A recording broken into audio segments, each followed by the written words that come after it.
All right, let's talk about Israel's future. It's a story that's not just about politics or technology, but about something much more fundamental. It's people.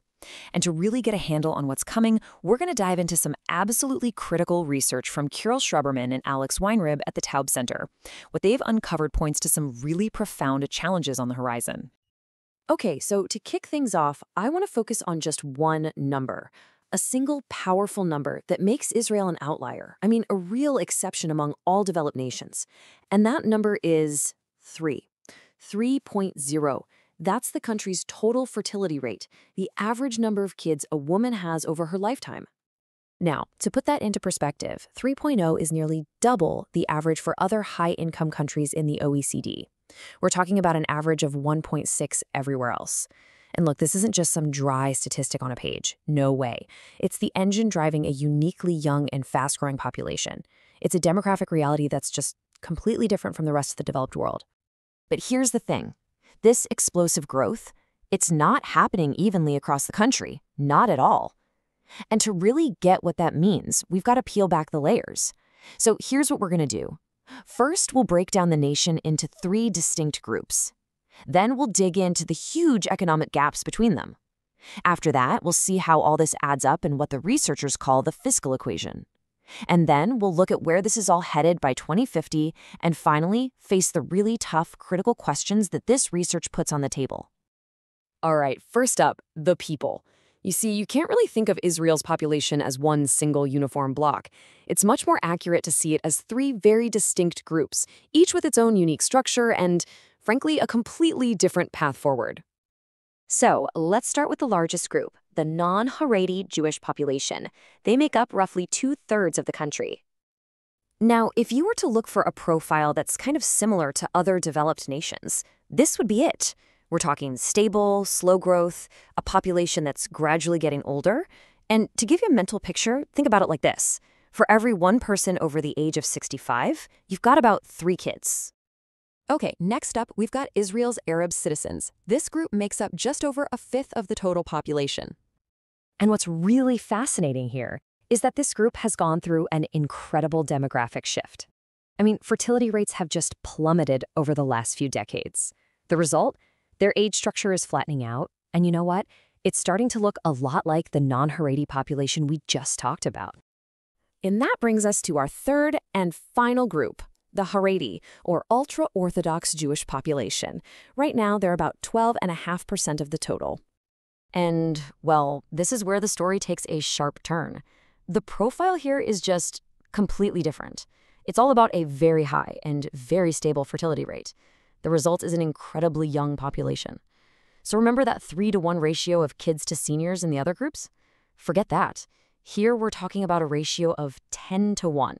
10 kids for every 1 person over 65. A structure like that doesn't just mean growth. It guarantees exponential growth. So we have these 3 really different demographic stories happening at once. And it turns out these differences are reflected in so huge gaps in education and employment. And as you can imagine, that has massive economic consequences for the whole country. Just take a look at this. The educational divide is pretty stark. The share of non-Haredi Jews with an academic degree is way higher than in the other 2 groups. And this is especially true when you look at the men. And, well, it's no surprise that this education gap feeds directly into employment. You can see it most clearly with Haredi men. Their employment rate is just a bit over 53%. I mean, that's a whole different universe compared to the 87% for non-Haredi men. Okay, so you've got these major differences in demographics and education, in jobs. So the big question is, how does all of this actually hit the nation's wallet? To figure that out, the researchers used a really important framework called the National Transfer Accounts. It's basically a way to track how money moves between different groups and generations in the economy. And a key tool they use is something called the fiscal support ratio, or FSR for short. It's a pretty simple idea, but it's incredibly powerful.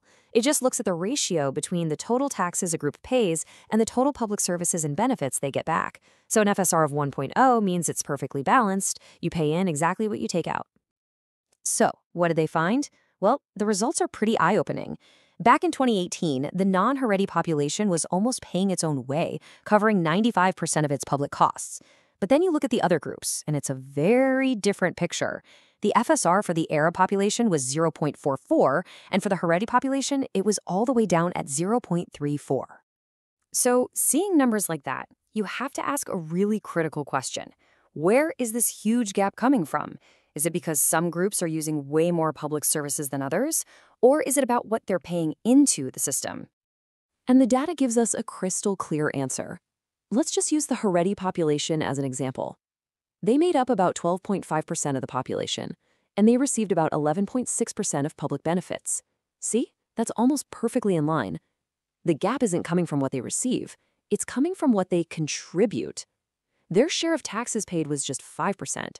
And this, right here, is the absolute key takeaway. The fiscal gap is overwhelmingly driven by lower tax payments, not higher use of services. To dig into this a little deeper, the study brings in another concept called the life cycle deficit. It sounds complicated, but it's not. It's just the natural gap everyone has between what they consume in their lifetime and what they earn from working. Especially when we're kids or when we're retired. And obviously, that deficit has to be paid for somehow. And what this shows us is that there are two totally different ways that this gap is being funded in Israel. For the non-Haredi population, over 90% of it is covered by private assets, things like savings and investments. But for the Haredi population, it's almost the complete opposite. They relied on public transfers, so money from the government, to cover 88% of their deficit. Okay, so that's the picture today, but what happens when you take these powerful trends and project them out into the future? Well, the researchers ran a forecast all the way to 2050, and they did something really important. They assumed no one changes their economic behavior.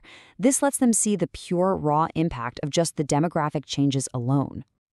And the headline number from that forecast is this: a projected 12% drop in Israel's overall national fiscal support ratio by 2050, if things stay on the current path. To put it simply, that means the country's ability to pay for all its public services is going to get significantly weaker. So what's behind this drop? It really comes down to two main things. About 2/3 of it is from the population getting older overall. That's a challenge pretty much every developed country is dealing with. But that last third? That comes from the changing mix of the population, specifically the super fast growth of the Haredi community, which, as we've already seen, has a much lower FSR to begin with. Now, it's really important to understand this. This forecast isn't saying this is definitely going to happen. It's not destiny. Think of it more like a warning shot.